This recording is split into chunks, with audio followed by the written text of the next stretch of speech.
जय हिंद साथियों, आप सभी को मेरा प्यार भरा नमस्कार। मैं मुकेश यादव, मैं टारगेट से, और आज हम लोग पढ़ेंगे कक्षा 12 की मैथ एक्सरसाइज 7.1 का क्वेश्चन नंबर फर्स्ट। यदि हम बात करें तो क्वेश्चन नंबर फर्स्ट में हमसे बोला जा रहा है कि निम्नलिखित फलनों के प्रति अवकलन समाकलन निरीक्षण विधि द्वारा ज्ञात कीजिए। तो यदि हम बात करें तो हम इसका डायरेक्ट भी समाकलन जानते हैं, डायरेक्ट समाकलन कर सकते हैं, लेकिन ये डायरेक्ट समाकलन करने के लिए नहीं कह रहा है, ये कह रहा है कि बताइए अवकलन का प्रयोग करके समाकलन ज्ञात कीजिए। तो सबसे पहले बच्चे जो हमको फंक्शन दिया होगा, हम ये पता करने की कोशिश करेंगे कि किस चीज का अवकलन हम कर दें जो sin 2x आ जाए। अब इसमें समझिएगा, इसमें थोड़ा सा आपको दिमाग लगाना पड़ेगा, कहे कि बिना दिमाग लगाए कहानी नहीं बन सकती। यानी हम ये पता करने की कोशिश करेंगे कि किस चीज का अवकलन किया गया होगा जो क्या आया होगा sin 2x। थोड़ा थोड़ा दिमाग लगाएंगे, cos 2x रहा होगा तो sin 2x आ सकता है, लेकिन उसके साथ साथ और दिमाग लगाएंगे कि और क्या होगा। अगर हम केवल cos 2x का अगर हम अवकलन करते हैं तो देखो क्या आ जाएगा, cos 2x का माइनस sin 2x और 2x का कितना हो जाएगा 2। तो हमें ये पता चला कि अगर मैं केवल cos 2x लेकर के चलता हूं तो इतना आ रहा है, और हमें चाहिए कितना sin 2x। इसका मतलब है कि याद रखिए sin 2x आ रहा है, इसका मतलब अगर हम ऐसे कर दें cos 2x अपान 2 कर दें, तब इसका अगर अवकलन करते हैं तो ये समझिए cos 2x का अवकलन कितना होता है माइनस sin 2x, और अपान में 2 तो जैसे था वैसे रहेगा, और sin जो 2x का करेंगे तो कितना हो जाएगा 2, और 2 से 2 का हो जाएगा कट जाएगा, कितना आ गया माइनस sin 2x। और हमें चाहिए क्या था sin 2x चाहिए था। इसका मतलब है कि इसका अवकलन करेगा माइनस cos 2x अपान 2 का अवकलन करेगा तो कितना आ जाएगा sin 2x। देखो कैसे, अगर हम अवकलन करते हैं d अपान dx माइनस cos 2x अपान 2 का अगर हम अवकलन करते हैं तो माइनस तो हमारा इस तरीके से रहेगा, cos 2x का अवकलन करेंगे तो कितना हो जाएगा माइनस sin 2x, और जब 2x का करेंगे तो कितना हो जाएगा 2 हो जाएगा, अपान में जो था वही रहेगा, 2 से 2 कट जाएगा, माइनस माइनस का हो जाएगा प्लस sin 2x। यानी हमें थोड़ा सा ये दिमाग लगाना पड़ेगा कि किस चीज का ये अवकलन किया गया होगा जो हमको क्या मिला होगा sin 2x मिलेगा। ठीक, तो यहाँ समझिए ध्यान से। तो हमने अपना दिमाग लगा कर ये पता किया कि माइनस cos 2x अपान 2 का अवकलन किया होगा तो कितना आया होगा sin 2x। यहाँ पर हम लिखेंगे, यानी समझिए यहाँ लिखेंगे d अपान dx किसका माइनस cos 2x अपान 2। अरे कोई कांस्टेंट c जोड़ देते हैं, क्योंकि कांस्टेंट का अवकलन तो क्या होगा 0 हो जाएगा। अब यहाँ समझिएगा बच्चे ध्यान से, इसका अगर हम अवकलन करें तो माइनस हमारा ऐसे रहेगा, cos 2x का अवकलन कितना हो जाएगा माइनस sin 2x, और 2x का अवकलन 2 अपान में 2 जैसे था वैसे, और c कांस्टेंट है, कांस्टेंट का अवकलन 0। तो बच्चे 2 से 2 कट जाएगा, माइनस माइनस का हो जाएगा प्लस, यानी d अपान dx बराबर हमारा जो आया माइनस cos 2x अपान 2 प्लस c बराबर minus minus plus sin 2x।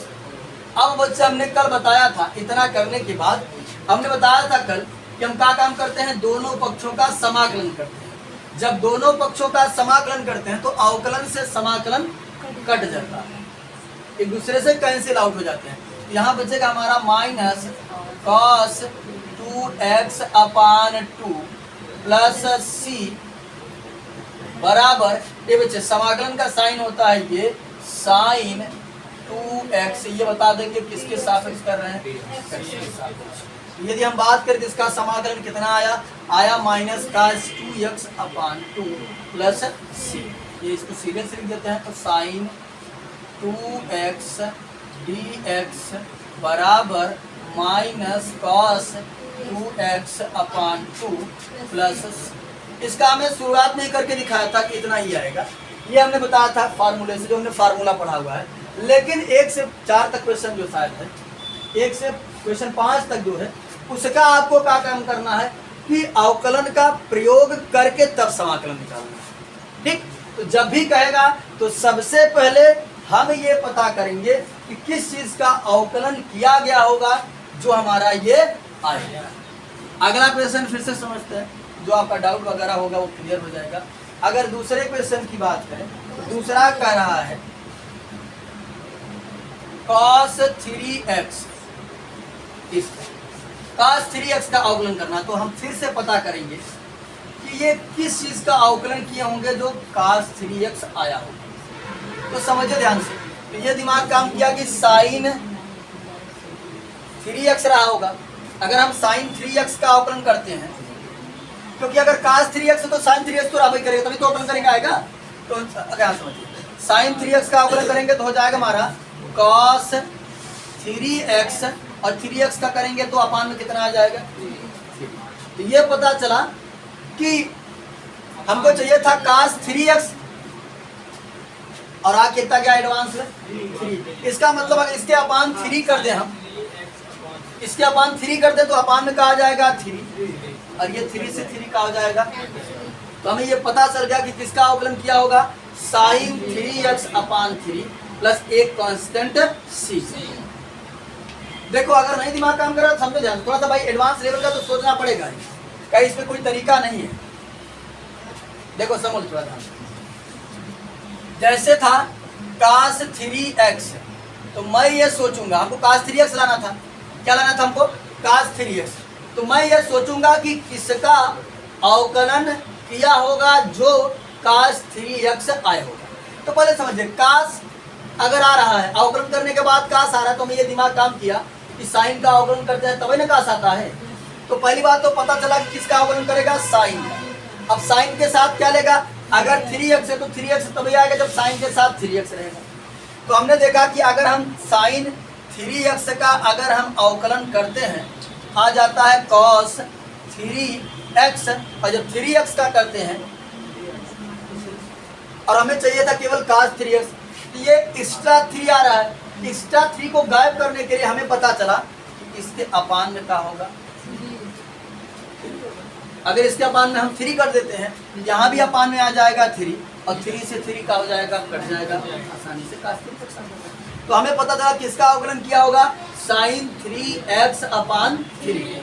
क्या लिखेंगे आप, d अपान dx sin 3x अपान 3 प्लस एक कोई कांस्टेंट c भी ले लेगा, करेगा तो कोई मतलब कि इफेक्ट नहीं पड़ेगा। और कांस्टेंट हम c क्यों ले रहे हैं, कल की क्लास में इंट्रोडक्शन में बताया था कि यहाँ समझेगा ध्यान से। जैसे हमने बताया था कि अगर हम cos का अवकलन करते थे तब पर भी sin आता था, या sin का अवकलन करते तो वो cos आता था। sin x प्लस b का करते तो वो आता था, sin x प्लस 10 का करते थे तो वो cos x देता था। तो हमें यह पता था तो उसके साथ कोई न कोई एक कांस्टेंट अवश्य। ये बच्चे समझिएगा। देखो जब इसका हम अवकलन करेंगे तो क्या आएगा, अवकलन आएगा sin 3x का हो जाएगा cos 3x, और 3x का हो जाएगा 3 अपान में हो जाएगा 3 प्लस c, तो कांस्टेंट है, कांस्टेंट हो जाएगा 0, और 3 से 3 कट गया तो हो गया हमारा d अपान dx sin 3x अपान 3 प्लस c बराबर cos 3x। आप समझो बच्चे ध्यान से, दोनों पक्षों में हम क्या लेते हैं, समाकलन। अवकलन और समाकलन एक दूसरे से कैंसिल आउट हो जाते हैं, हो जाएगा sin 3x अपान 3 प्लस c, इधर हो जाएगा हमारा समाकलन का साइन cos 3x, और किसके रिस्पेक्ट में कर रहे हैं, x के रिस्पेक्ट में हो जाएगा dx। ये हमारा हो गया इसका समाकलन। तो हम सीरियल से कर, ऑर्डर से कर देते हैं, यानी cos 3x का समाकलन जो होगा हो जाएगा sin 3x अपान 3 प्लस। ठीक, तो चलिए तीसरा क्वेश्चन भी समझते हैं। इसी का तीसरा क्वेश्चन है हमें दिया है e के पावर 2x। ए बच्चे फिर से दिमाग लगाएंगे कि किसका अवकलन किया गया होगा जो e के पावर 2x आएगा। तो हम जानते हैं कि पहली बात तो e के पावर 2x हमको लाना है, तो हमें पता है e के पावर 2x का अवकलन करेगा तो e के पावर 2x आएगा। तो चलिए हमने दिमाग लगाया कि भैया e के पावर 2x का हम अवकलन कर देते हैं, तो कितना आ जाएगा हमारा e के पावर 2x आ जाएगा, किंतु जब 2x का करेंगे तो कितना हो जाएगा 2 हो जाएगा इसका। और हमको चाहिए क्या था, केवल e के पावर 2x। इसका मतलब है अपान 2 से यानी e के पावर 2x अपान 2 का अवकलन करेगा, यहाँ अपान 2 चलता रहेगा, 2 से 2 बढ़ जाएगा e के पावर यानी किसका अवकलन सॉरी e के पावर 2x तो कितना आएगा, यानी किसका अवकलन किया होगा e के पावर 2x अपान 2 का अवकलन करेगा तो आ जाएगा कितना e के पावर 2x। तो यहाँ समझिए हो जाएगा d अपान dx e के पावर 2x अपान 2 का अवकलन करेगा, e के पावर 2x का अवकलन e के पावर 2x हो जाएगा, और जब 2x का अवकलन करेगा तो 2 अपान 2 2 से 2 कट जाएगा तो हो जाएगा d अपान dx e के पावर 2x अपान 2 अब प्लस एक कांस्टेंट सी बचे जोड़ प्लस एक कांस्टेंट कोई सी रहा होगा उसमें, और कांस्टेंट का अवकलन कितना हो जाता है 0 हो गया e के पावर 2x। दोनों पक्षों का समाकलन लेते हैं, अवकलन से समाकलन कट जाता है, यहाँ बचेगा e के पावर 2x अपान 2 प्लस c, यहाँ इंटीग्रेशन e के पावर 2x प्लस dx किसके रिस्पेक्ट कर रहे हैं dx, ऑर्डर से लिख देते हैं तो हो जाएगा e के पावर 2x dx इंटीग्रेशन, यहाँ हो जाएगा बराबर e के पावर 2x प्लस 2 e के पावर 2x अपान 2 प्लस c, इसका समाकलन ये होगा। हम लोग अगला क्वेश्चन चले चौथा क्वेश्चन समझते हैं। तो चौथा क्वेश्चन को भी समाकलन करना है बच्चे। समाकलन हम डायरेक्ट कर सकते हैं, हमारे पास फार्मूले हैं सब कुछ है, लेकिन 1 से 5 तक क्वेश्चनों में अवकलन का प्रयोग करके समाकलन ज्ञात करना है, इसलिए अवकलन का प्रयोग करके इतना तामझाम करना पड़ा है, नहीं तो समाकलन में ज्यादा तामझाम नहीं करना पड़ेगा, डायरेक्ट हम करना जानते हैं उसका। तो ये बच्चे समझिएगा। अब करा ax प्लस b का होल स्क्वायर, अब हम ये दिमाग लगाएंगे कि किसका अवकलन किया होगा जो ax प्लस b का होल स्क्वायर है। तो हम जानते हैं ये x के पावर n के जैसा बिहेव कर रहा है, यानी 3 घात नहीं होगी, अवकलन करते तो घात घट जाती है, यानी ये ऐसे रहा होगा ax प्लस b का होल क्यूब का अगर हम अवकलन करते हैं तो देखो तो घात पहले आ जाती तो 3 पहले आ जाएगा, वहाँ एक घात कम हो जाएगा तो हो जाएगा ax प्लस b, तो 3 में से कम कितना हो जाएगा 2 तो होल स्क्वायर, और जब ax प्लस b का करेंगे कितना हो जाएगा a हो जाएगा, बाकी ये कांस्टेंट का हो जाएगा 0। तो यहाँ समझो हमको केवल चाहिए था ax प्लस b का होल स्क्वायर, ये इतना चीज का आ रहा है एडवांस, इसका मतलब है नीचे कितना रहना चाहिए 3a रहना चाहिए। अब अगर मैं इतने का अवकलन करता हूँ तो नीचे आएगा 3a और 3 से 3 कटेगा, a से a कटेगा, आसानी से काटेगा। तो हमें पता चला किसका अवकलन किया होगा ax प्लस b का होल क्यूब अपान 3, हम ही कर देते हैं, यानी d अपान dx ax प्लस b का होल क्यूब अपान 3a का अगर अवकलन करेगा तो समझिएगा बच्चे ध्यान से। सबसे पहले हम x के पावर n का करेंगे तो इसका हो जाएगा 3ax प्लस b, वहाँ एक घात कम हो जाती है, कितना हो जाएगा 2, और जब बच्चे ax प्लस b का करेंगे तो x का x के इसमें हो जाएगा 1, तो गुणा करेंगे तो हो जाएगा a, और b कांस्टेंट है, कांस्टेंट का अवकलन जी आ गया a, और नीचे हमारा 3a चल ही रहा था, तो यहाँ समझिए 3 से 3 कटा, a से a कटा, आ गया हमारा d अपान dx ax प्लस b का होल क्यूब अपान 3a। ये बच्चे कांस्टेंट बार बार हम भूल जाते हैं, एक कांस्टेंट को ही लेते रहते हैं, और प्लस c का जब अवकलन किया गया तो वो आ गया हमारा ax प्लस b का होल स्क्वायर। अब हम क्या काम करते हैं, दोनों पक्षों का समाकलन कर देते हैं। जब दोनों पक्षों का समाकलन करेंगे तो समझिएगा ध्यान से, यहाँ से अवकलन से समाकलन कैंसिल हो जाएगा, हो जाएगा ax प्लस बी का whole cube upon 3a plus एक कांस्टेंट c, यहाँ हो जाएगा बराबर इंटीग्रेशन ax प्लस बी का होल स्क्वायर dx। हम क्या काम करते हैं इसको, ax प्लस बी का होल स्क्वायर dx का अगर हम समाकलन करते हैं तो आ जाएगा ax प्लस बी का होल क्यूब अपान 3a और प्लस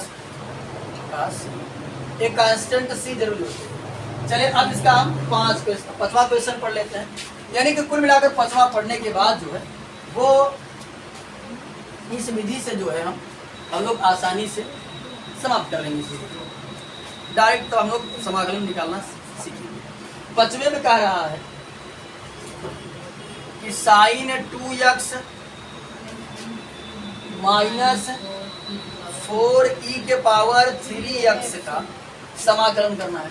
तो दिमाग लगाएंगे कि किसका अवकलन ये किया होगा जो इतना किया है, पर इतने को ही सोचते हैं। यानी अगर मान लेते हैं ये cos 2x रहा होगा, है ना, cos 2x काहे की हम जानते हैं sin 2x मतलब cos 2x रहा होगा तभी तो sin 2x आएगा। अगर हमने इसका अवकलन किया cos 2x का तो हो जाएगा माइनस साइन 2x और 2x का करेंगे तो हो जाएगा 2। इन एडवांस में क्या चल रहा है, एक माइनस चल रहा है एक 2 चल रहा है। इसका मतलब यहाँ पर क्या होना चाहिए था, माइनस होना चाहिए था और अपान में क्या होना चाहिए था 2। अब अगर हम इसका अवकलन करेंगे तो देखो माइनस था तो माइनस cos 2x का अवकलन कितना होता है, माइनस साइन 2x हो जाएगा। और जब 2x का करेंगे तो कितना हो जाएगा 2, अपान में 2 था तो 2 से 2 कटा, माइनस माइनस का हो गया प्लस साइन। यानी इसको लाने के लिए वो अवकलन करेगा माइनस cos 2x अपान 2। अब फिर से समझेंगे, उसके बाद इसको समझते हैं कि ये 4e के पावर x कब आएगा। तो देखो अरे बच्चे समझे ध्यान से, e के पावर 3x का अगर हम करते हैं, चलो अच्छा 4e के पावर 3x का अगर हम करते हैं तो देखो बच्चे समझ ध्यान से, 4 कांस्टेंट ऐसे रहेगा, e के पावर 3x का e के पावर 3x हो जाएगा और जब 3x का करेंगे तो 3 हो जाएगा। तो एडवांस में क्या चल रहा है, अरे 4 तुम्हारे पास है, एडवांस में क्या चल रहा है 3। इसका मतलब अपान में अगर यहाँ हम 3 करते तो यहाँ भी अपान में आ जाएगा 3 और 3 से 3 का हो जाएगा कट जाएगा और आसानी से ये चीज आ जाएगी। तो हमें ये पता चला किसका किसका अवकलन किया होगा, अवकलन किया होगा समझो ध्यान से, माइनस cos 2x अपान 2 माइनस 4e के पावर 3x अपान 3 का अवकलन करेगा तो आएगा क्या, समझ लीजिए ध्यान से। तो जब अवकलन करेगा बच्चे बात ना करो, हाँ प्लस एक कांस्टेंट c का भी करेगा, आएगा क्या बच्चे समझिएगा ध्यान पूर्वक। ये यहाँ पर हमारा बनेगा माइनस था तो माइनस रहेगा और cos 2x का कितना हो जाएगा sin 2x minus sin 2x minus sin 2x और जब 2x का करेंगे तो कितना हो जाएगा 2 और अपान में कितना है। फिर यहाँ इसका करेंगे माइनस 4e के 4 तुम्हारा ऐसे रहेगा, e के पावर 3x का e के पावर 3x हो जाएगा और जब 3x का करेंगे तो अपान में 3 था तो 3। ठीक, तो समझेगा थोड़ा ध्यान से। तो ये हमारा बनेगा दोनों पक्षों का इंटीग्रेशन कर लें, ये 2 से 2 तो कट ही जाएगा, 3 से 3 कट जाएगा, ये 2 से 2 कट जाएगा, 3 से अच्छे वाले लिख लेते हैं, d अपान dx माइनस cos 2x अपान 2 माइनस 4e के पावर 3x अपान 3 प्लस c और ये हो जाएगा बच्चे minus minus plus sign 2x और इसके बाद फिर माइनस 4e के पावर 3x। अब दोनों पक्षों का क्या करते हैं हम लोग, समाकलन लेते हैं, अवकलन से समाकलन कैंसिल आउट हो जाता है क्या हो जाएगा माइनस कॉस 2x अपान 2 माइनस 4 के पावर 3x अपान 3 प्लस सी क्या हो जाएगा इंटीग्रेशन साइन 2x माइनस 4 के पावर 3x dx। यानी इसका समाकलन जो होगा वो ये होगा और ये हमने अवकलन वाले मेथड से बता दिया। अब हमको जो करना है वो डायरेक्ट हम लोग समाकलन वाले मेथड।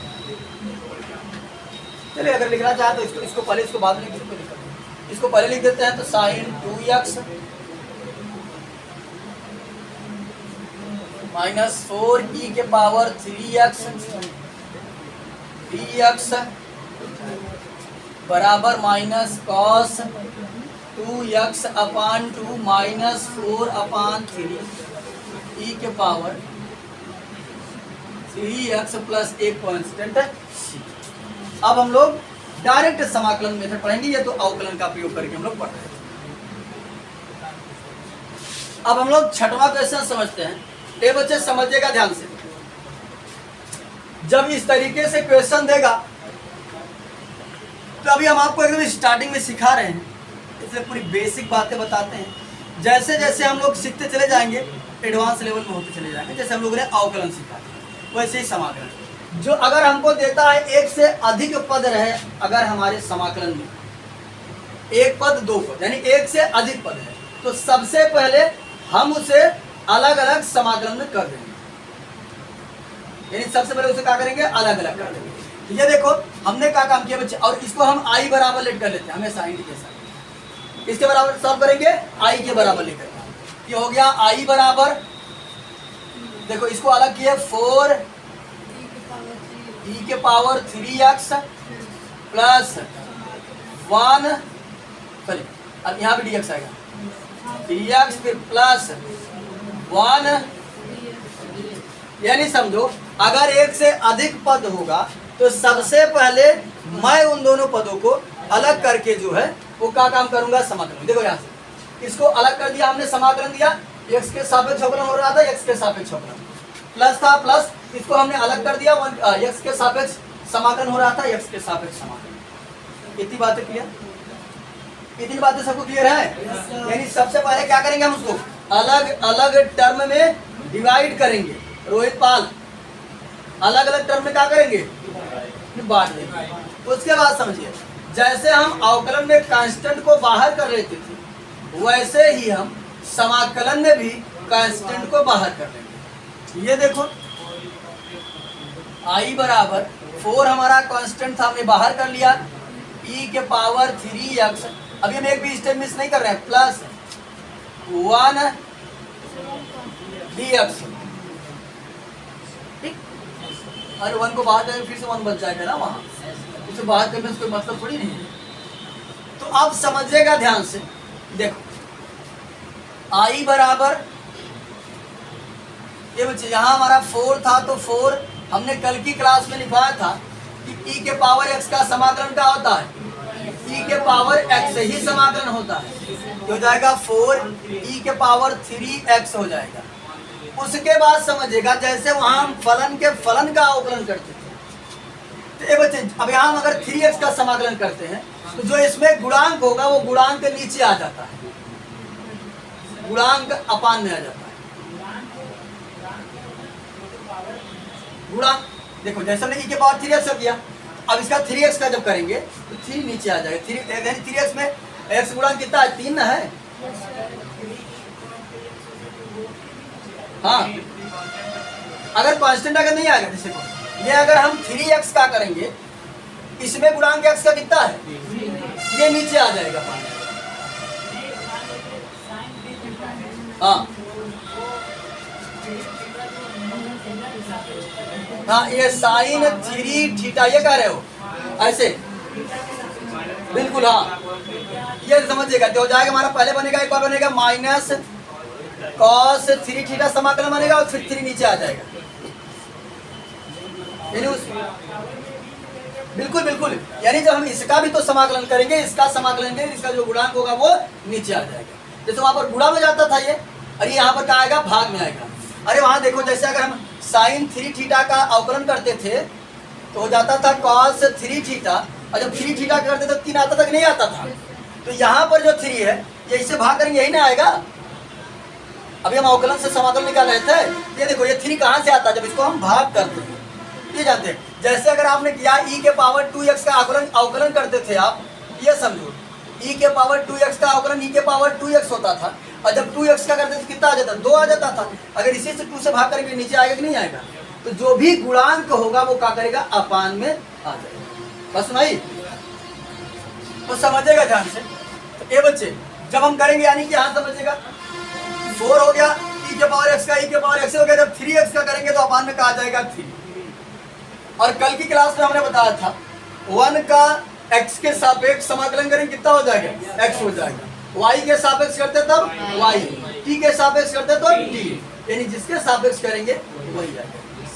ये हो जाएगा हमारा कितना, x। अब सब कुछ हो चुका है। समाकलन का साइन जैसे ही घटेगा तुरंत हमको एक कांस्टेंट c जोड़ देना। तो हमने एक कांस्टेंट क्या जोड़ दिया, c, यानी हमारा ये i बराबर बन गया, इंटीग्रेशन हमारा बना 4e के पावर 3x अपान 3 प्लस एक कांस्टेंट, सॉरी x प्लस एक कांस्टेंट, ये हमारा इसका समाकलन। फिर से समझिए अगला क्वेश्चन, ताकि जो भी डाउट आपका होगा वो अच्छे से क्लियर हो जाए, कहीं दिक्कत नहीं होगी। समझिए बच्चे ध्यान से। क्वेश्चन नंबर 7 है, बात ना करो। 7 है इंटीग्रेशन x, और इसको हम बता ध्यान दो, सबसे पहले इंटीग्रेशन को हम i बराबर लेट करेंगे और वही पाल। सबसे पहले किसके बराबर लेट करेंगे, i बराबर हमने लेट कर लिया। फिर हमने लिखा x स्क्वायर 1 माइनस 1 अपान x स्क्वायर। देखो समझो ध्यान से, अभी नहीं तो डाउट हो जाएगा। और देखो समझिएगा ध्यान से, हमेशा आई मतलब इंटीग्रेशन, हम इसका क्या कर रहे हैं, समाकलन कर रहे हैं। अब बच्चे समझिएगा ध्यान पूर्वक थोड़ा सा। अभी हमने 6वीं में बताया कि अगर अलग अलग टर्म होगा, एक से अधिक टर्म होगा, तो मैं उन सभी को अलग कर दूंगा। अभी हमने बताया 6वीं में कि अगर एक से अधिक टर्म होगा, अगर एक से अधिक टर्म होगा तो हम उसको अलग कर देंगे। लेकिन अगर हम देखें तो ये अभी तक पूरा एक ही टर्म है, और यहाँ पर इसको अगर हम फर्स्ट माने, इसको अगर हम सेकंड माने, तो फर्स्ट और सेकंड का हमने अभी समाकलन नहीं सीखा है। हमने फर्स्ट और सेकंड का अवकलन सीखा है, समाकलन। इसका मतलब है कि जो हमने सीखा है उसी के अनुसार हम लोग कार्य करेंगे। तो समझिएगा थोड़ा ध्यान से। देखो तो सबसे पहले हम क्या करते हैं, इसका कर लेते हैं गुणा। तो जब गुणा करेंगे तो हमारा डबल टर्म कुछ दिखने लगेगा। इसका गुणा इसमें करेंगे तो हो जाएगा एक्स स्क्वायर, और जब एक्स स्क्वायर का गुणा हम करेंगे 1 अपान एक्स स्क्वायर में, तो एक्स स्क्वायर से एक्स स्क्वायर, ये आ गया -1 और dx। अब हम जैसा डबल टर्म में चाहते थे वैसा डबल टर्म में हमको दिख गया। तो अब हम क्या काम करेंगे, इन दोनों को अलग अलग कर देंगे। ये शुरुआत है, इसलिए एक भी कॉन्सेप्ट नहीं छोड़ रहा हूँ मैं। जैसे जैसे करेंगे मैं इसका डायरेक्ट भी ऐसे ही एक ही स्टेप में इसका मैं समाकलन कर सकता हूँ। इसका हो जाएगा x³ और इसका हो जाएगा -x प्लस एक कांस्टेंट c। लेकिन अभी मैं शुरुआत में समाकलन से आप परिचित नहीं हैं, समाकलन सिखा रहा हूँ, इसलिए एक भी स्टेप मिस नहीं कर रहा हूँ। जैसे जैसे आप आगे बढ़ते जाएंगे वैसे वैसे हम लोग थोड़ा सा एडवांस लेवल में करते जाएंगे। तो समझिएगा अब मैं क्या काम करूँगा, इन दोनों को अलग अलग करूँगा। तो i बराबर हो जाएगा बच्चे, ये देखो एक्स स्क्वायर dx, देखो अलग कर दिया हमने, माइनस था तो माइनस इंटीग्रेशन 1 dx। तो जो बच्चे कल की क्लास में नहीं उपस्थित है या अगर ऑनलाइन देख रहे हैं और इंट्रोडक्शन का वीडियो नहीं देखे तो समझो वो ध्यान से। हमने बताया था कल कि अगर हम x के पावर n का समाकलन करते हैं, इसमें होता क्या है, इसका समाकलन होता है x के पावर n प्लस 1 अपान n प्लस, यानी उसकी घात, अपनी भाषा में समझिए, हम उसकी घात में एक जोड़ेंगे और वही चीज नीचे भी जोड़ेंगे।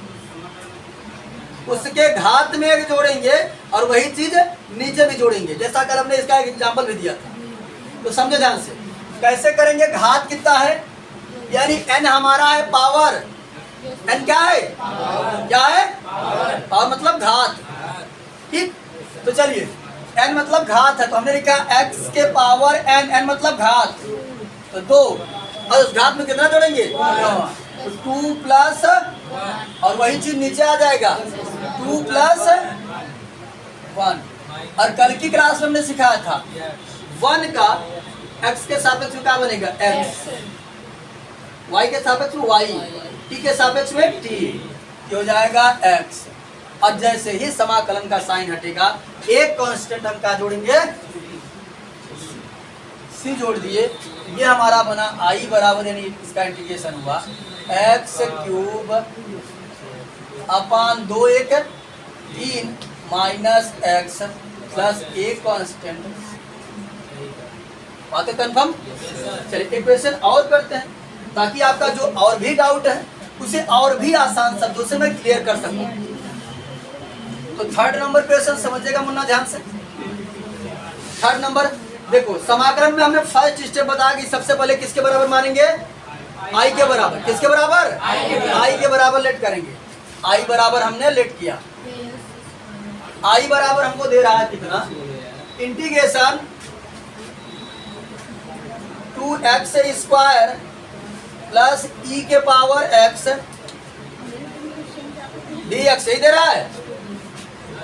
अरे ये तुम लोग हमने 9वां क्वेश्चन नोट कर लिया,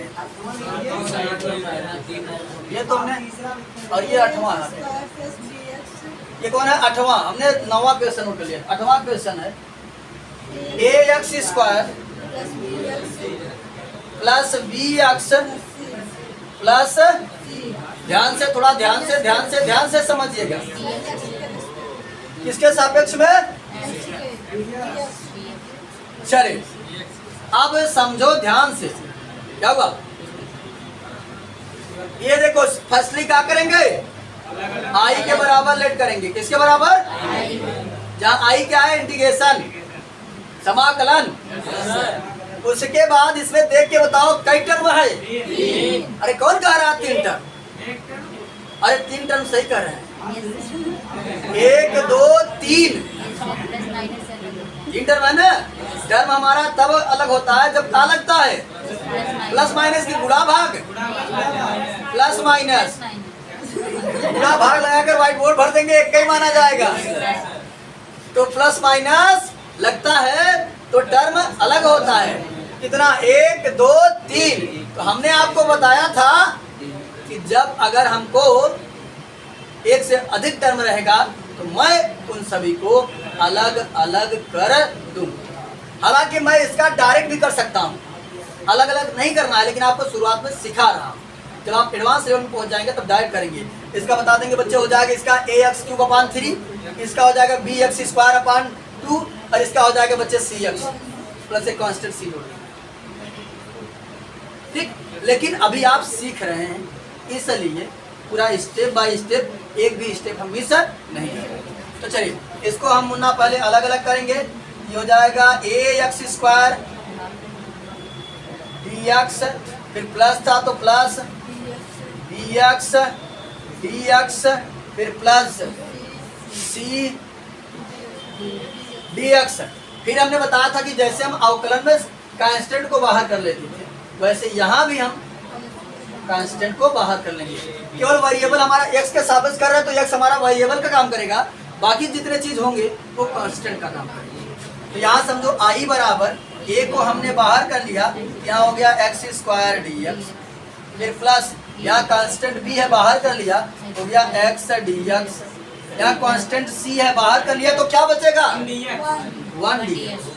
क्या बचेगा 1 बचेगा ना, 1 dx। अब समझिएगा ध्यान पूर्वक, हो जाएगा i बराबर, ये हमारा कांस्टेंट है, रहने देते हैं, x स्क्वायर का समाकलन बताओ, x क्यूब अपान 3। साबित बहुत अच्छे। तो यहाँ समझिएगा, हम बताए थे कि x के पावर n का अगर बात करें हम समाकलन होता है x के पावर n प्लस 1 अपान n प्लस, यानी घात में एक जोड़ेंगे वही चीज नीचे भी करेंगे। तो घात कितना है 2, x के घाते 2 प्लस 1 अपान 2 प्लस 1, x के पावर 2 प्लस 1 अपान 2 प्लस 1, फिर प्लस b था तो b, इसका घात कितना है 1। देखो अगर x के घाते 1 है तो क्या करेंगे 1 प्लस 1 अपान 1 प्लस हो जाएगा इनटू x के घाते 1 प्लस 1 अपान 1 प्लस 1 प्लस c, वह 1 का x के स्टूडेंट कितना हो जाएगा x, तो हो गया cx। इसको अभी बच्चे देखो मैं सिखा रहा हूँ तुम लोगों को, इसको तो भाई देखो कहा ये सवाल था, एक लाइन में इसका उत्तर लिख देते। अभी तुम सीखोगे कैसे कैसे ये चीजें होती हैं। और प्लस एक कांस्टेंट c, लेकिन यहाँ पर हम c नहीं जोड़ेंगे, यहाँ पर क्योंकि c आया है तो यहाँ पर हम जोड़ देते हैं a, कैपिटल A हमने जोड़ दिया। कांस्टेंट जो है वो कांस्टेंट को हमने यहाँ क्या मान लिया, आर्बिट्री कांस्टेंट को हम a मान लिया। अब कहीं अगर सवाल में a जोड़ दिया किसी ने सॉल्व करके तो घबराइएगा मत, वो जानिएगा कि आर्बिट्री कांस्टेंट क्या है। तो देखो ये हो जाएगा a x क्यूब अपान 2 3, फिर प्लस बी एक्स स्क्वायर अपान 2 plus C X plus A constant C. ठीक,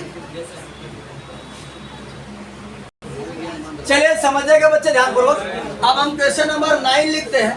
9 नंबर क्वेश्चन है 2x स्क्वायर प्लस ई के पावर x dx।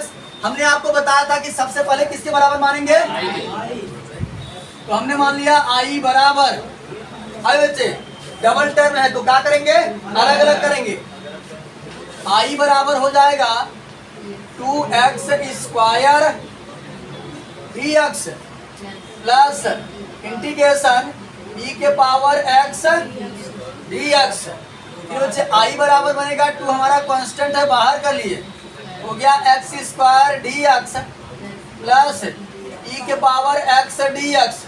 समाकलन कर देते हैं, ये बच्चे हो जाएगा i बराबर 2 और x स्क्वायर का समाकलन करेंगे जब घात में एक जुड़ती है, हो जाएगा x के पावर 2 प्लस 1 अपान 2 प्लस 1, और इसका करेंगे e के पावर x का e के पावर x, और x का गुणांक 1 है तो 1 नीचे आएगा तो कोई इफेक्ट नहीं कर पाएगा, और एक कांस्टेंट क्या जोड़ देंगे c।